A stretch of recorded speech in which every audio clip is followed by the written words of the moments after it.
محطة الحافلات الجديدة بمراكش بمنطقة العزوزية.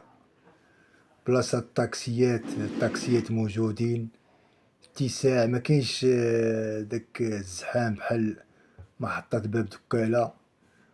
مهم محطة تبان من برا نقية.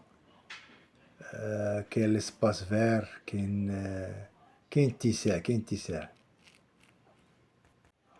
المدخل ديال المحطة أنيق، بحال داخل شي محطة القطار. المدخل كبير واسع، لا سيكوريتي. كاين شي كيشيات هنا اوتوماتيك تنظن مازال ما خدامينش. لي كيشي موجودين جميع الاتجاهات. داكشي منظم، ما كاينش هادوك اللي تيجي وتقول لك نهز لك الصاك ديالك ويقول لك فين غادي، بعدا تدخل مهني مع راسك، ما كاينش اللي يصدعك. والمدخل ديال بلاصة الحافلات فين كاين الحافلات ممنوع الدخول الا ما كانش عندك الورقة.